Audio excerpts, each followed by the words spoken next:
Morning, Christopher. Good morning, sir. Pleasure to see you again. Pleasure to have you. Welcome to the Buggy Khana. Thank you, thank you. So, day 3 of the concourse Yeah, must be a big relief for you.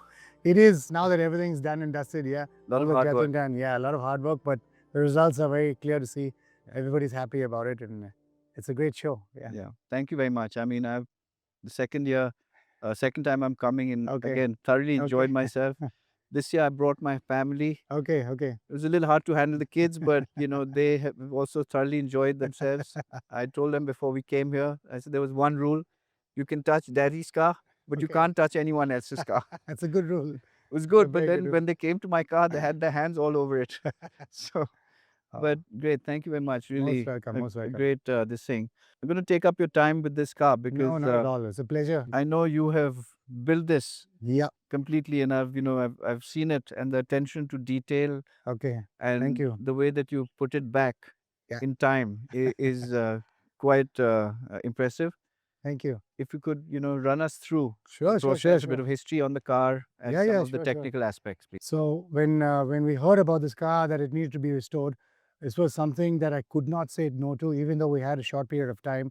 This is a very, very, very important piece of Indian motoring history and international motoring history, and so we couldn't pass the opportunity up to put our hands on something like this. It's something that we usually don't do. It's a little later model that we usually concentrate on pre-war, but let me just tell you, even though we had a lot of sleepless nights, it was fun, and my entire team enjoyed the entire process because this is something that we had to build ground up. You understand? We got it as a body shell, and as you know, we only do mechanical work. The paint and everything else was done by Manoj Singh Barwani, but we did the entire mechanicals. I'll take you through every single thing that we did. But before that, let me give you a little bit of history that I know. I'm sure there are other historians out there who know a little bit more. Right. But this car originally belonged to Dr. Bomsi Wadia. The London-Sydney rally was something very popular back in the day, and from what I understand, one day he decided, you know what, they were newbies at this, they were not rallied racers or anything like that. They decided, let's try it out. And so this is a Mark II, 68 Mark II Lotus Cortina. Now it has a Lotus badge because Lotus built a couple of these Cortinas to racing spec with the Lotus twin cam engines in them for racing. And it's basically for the racing fraternity to get a bit of credibility. And so the original car had a twin cam Lotus engine in it, and he did race the first rally, London to Sydney, the first time around with two of his friends. They rallied with the Lotus engine, and they made it, if I'm not mistaken, from London to Mumbai because of a cracked camshaft. And they managed to, somewhere in Iran, they managed to weld it back together, but it was not perfect. And so they hobbled all the way to Mumbai, and they decided to call it quits over there. And once the bug bit them, they couldn't get out of it. And so they decided that they're going to do this again. He was a doctor, and he had a patient abroad in London. And so using that, he managed to take the car to London, and he got it restored the second time around with a 2-liter Pinto engine. And right now, that's the engine that's in it, because that's what he raced the second time with. So if you see the bumper bar, the bull bar and everything like that, with the fog light setup, this is the second time round he did this. The first time round had a slightly different body shape and all these things. Right. But this is what he did for the second rally. Yep. And they had a blast running this car. It was doing really well until they crashed the gearbox in Pakistan. Okay. And the story goes that some local Pakistani helped them fix the gearbox, and they drove it all the way to Mumbai. But again, the second time round, they missed the boat to Sydney. So they couldn't complete the race. In terms of history, this car is very important because there are a lot of drivers who have driven both London to Sydney rallies, but there's only one car, which is this one here, in the entire world, if I'm not mistaken, that has been there twice with the same driver. So the same driver driving the same car in the London Sydney twice. It's never happened before, and I don't think it'll ever happen. So having said that, let me take you through the entire thing that we did. As I mentioned, it came as a body shell. Before I start with the car, I'd like to show you what we did with the engine and things like that. So it looks like a very modest car, but under the hood, you'll see. Wow. That's That's where all the magic is. where all the magic is. Absolutely. Rallying is very important, and you need all your systems in place because one thing goes out, and that could cause you the entire race. Right. And so what they did was, because the twin cam engine was a little bit prone to failures and things like that, they decided to put the 2-liter Ford engine in it. And at the time, it was something new and something very good. But let me just tell you, it's extremely peppy, and it does really well with this body style. Of course, the body has been reinforced for rallying. If you notice, there's no roll cage in it because it's a 3-man racer. So you do have back seats and not just 2 seats. Right. What they've done is they've welded the entire fenders and everything together, and that's how it's supposed to be for rigidity. So you're driving on the track and your body doesn't twist out of shape. Right. Right. With the mechanicals, what we did was the engine was built already and given to us, but we had a little minor work to be done on it. So we got that sorted out, and we put these beautiful Webers on them. Just It's pretty much like 4 carbs on a tiny little engine, you know. So that's each like jewelry. yeah, it is. I almost. mean, the hard part is always getting everything together. Yeah. This car unfortunately was neglected for over 40 years, and so it was quite a derelict state when we got it, and so we had to pretty much recreate everything that was there in the car. Right. But the good thing was that we had enough information to get it as original as possible to the with regards to a little bit of changes that we did for modern driving, which I'll take you through as well. Yeah. So the engine is a 2-liter engine, as I said. It's got the beautiful twin cam setup with, of course, 4 barrels in it, downdraft, and it pulls in a whole bunch of fuel, but it really does the job. It really does a good job. We've got custom-made headers on him. Okay, the exhaust manifold is completely tuned in Bangalore, so we were very particular about that.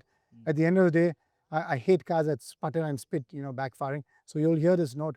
It might be a little cold, but when I rev it up, you'll understand. Yeah.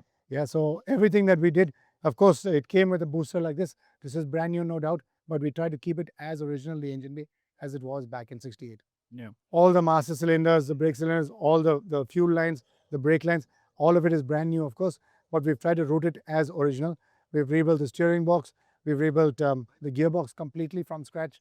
Yeah. We've taken everything into account. All the fog lights work. Every single button in the car works. It's not for show. It's actually meant to be a rally car, and we've driven it as such. Yeah. So even with the grills on the headlights in the front, we try to keep it as close to spec as possible. Right. A couple of things we did modify. We put in an aluminum radiator, slightly bigger, because this is not going to be raced, and it might have to deal with a lot of traffic. Right. So And- it would be sort of reliable in traffic. Very reliable. There's no problem at all. We even have an auxiliary fan, which Right. probably wasn't there back in the day, Right. but it's very discreetly hidden. And so this is just the little modern touches we did for traffic driving. Right. If the car is going fast, there's no problem. Right, no problem. Enough of airflow. So, Correct. we did put an alternator on it. It might have had a dynamo originally, but we got a nice big alternator hidden down underneath. Yeah. And that takes care of all the power supply. Even the wiring, we were very particular about the look of the car. At the end of the day, we don't want a messy car. Yeah. And so if you see all the wiring, all the conduits, everything is as neat as possible, Yeah. with all your relays available for you. You can see the little board over there, including the dashboard inside. Let me take you around and show you the dashboard Yeah. inside. Even you were mentioning earlier the detailing of the Ford logos. Oh, yes. etc. That's true. We That tried was- to, so yeah, we tried to keep it as original as possible. So even the windscreen washer, for example, Yeah. we've got an original Ford bottle for it. Yeah. I mean, in the day, they did a lot of modifications. Anything went. So they could have put anything in the Anything. car. Yeah. But we tried to get an original sort of washer bottle, Ford washer bottle, and the expansion tank with the edge sticker that says Ford on it. Right. So, just these small touches to make it that much better, Right. The car is, it drives and runs very well. And I'm sure we took it for the drive that they had 2 days ago. Yes. And Bob Rupani, the previous owner of the car, Right. he drove it and he was utterly thrilled because he really he's a former rally driver himself. Yeah. Yeah. So he really drove the car like a rally car. And he said, look, I'm so happy with the car. It's just perfect. I wish I owned it even today. Come. Let me take you Come. down the side.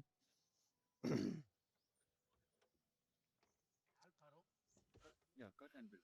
So with regards to the dashboard, we try to keep it as original as possible. Most rally cars back in the day would have a dashboard with everything labeled, because while you're driving, you don't want to think what switch is where. And all the dials, all the gauges work on the dashboard, including the dual fuse box that's very easily available for the co-passenger to change. Right. It's even got a rally meter over here, which is what they used to use to track their time, and that does work as well. We've got speedometers. I mean, the works, whatever you need. This So is the light for the. this the is map. the map reading light, Okay. and you got fire extinguisher. the fire extinguisher. Yes, that's a definite must for all cars, Yeah. with the rally pedals and everything like that, the rally footboards. Right. This is what you need. But as I said, there's no roll cage in the car, and there are 2 seats in the back, so it's always a 3-man racer, and they would run it 24 hours. Obviously for time constraints. Everything is marked with the original style labels, so that you know which switch is what, and it drives like a dream. Let's start it up and see. Let's hear it at least if we can. Okay, so we've got a battery switch right on the dashboard so that it's easy to get access to. Now let's start it up and see how she runs. Can you hear the fuel pump running? Yep. A little bit of gas.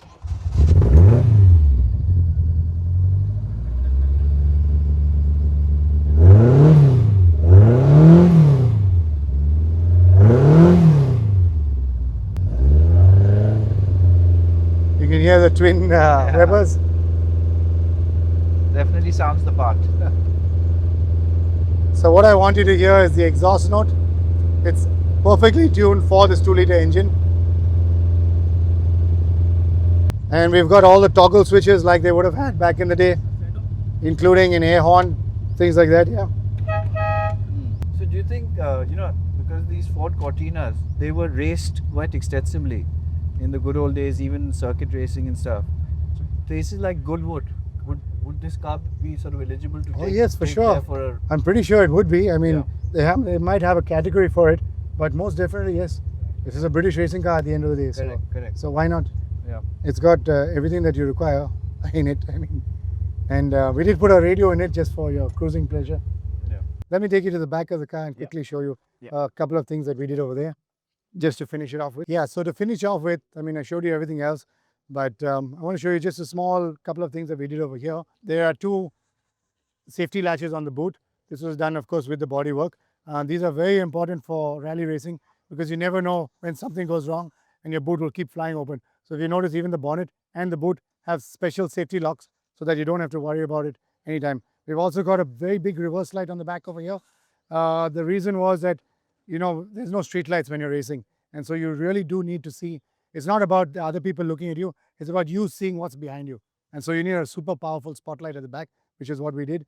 And in true rally racing style, it's got twin stepneys in the back, and it's got the fuel tank in the boot, not underneath, because we don't want it to touch any bumps or stones while racing. Man. So it's got a beautiful big fuel tank and plenty of fuel. And still a lot of space. And there. so, yeah, this was meant for Actually, tools. This yeah. was all meant for tools. Right. And so you could pack all your tools in. You got your twin stepneys and you got your fuel tank all in the boot. Right.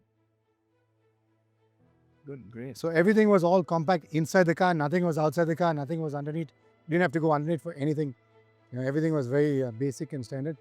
And to be honest, I didn't think so when we were building the car, but this is probably a perfect chassis for a rally car.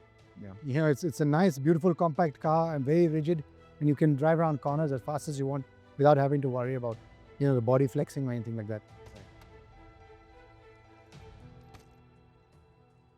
Yeah, that's pretty much it. Thank you very much, Chris. Pleasure as always. Pleasure as always. Thank you very much. Thank you.